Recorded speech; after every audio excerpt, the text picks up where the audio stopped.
2023 жылдың басынан бастап Солтүстік Қазақстан облысы білім беру саласындағы сапаны қамтамасыз ету департаментімен 134 бақылау іс-шарасы өткізілді. Оның ішінде 20 жоспардан тыс тексеру, 63 мемлекеттік және 48 қайта аттестаттау бар. Аталған бақылау шараларының соңғысы 2021 жылы қайта жанданды және содан бері жаңа форматта жүргізілуді. Оның мәні оқу орнына бармай-ақ профилактикалық бақылау.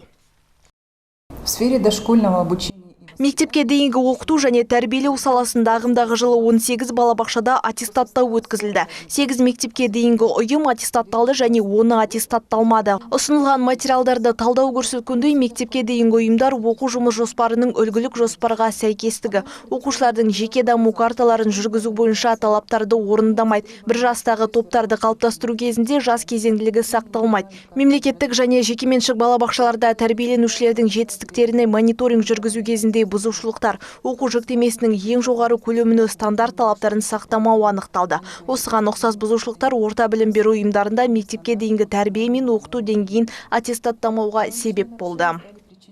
2023 жылдың бірінші жарты жылдығында Солтүстік Қазақстан облысында 30 мектепте мемлекеттік аттестаттау өткізілді. Олардың ішінде тек 13-і ғана оң қорытынды алған.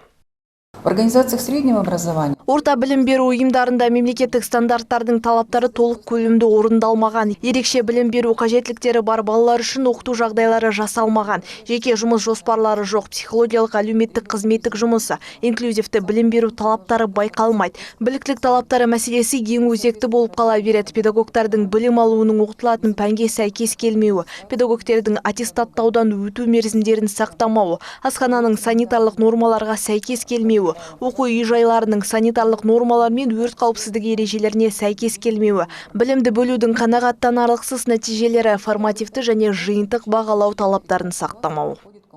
2023 жылдың соңына дейін Солтүстік Қазақстан облысында 90 білім беру нысанын бақылау шараларымен қамту жоспарлануда.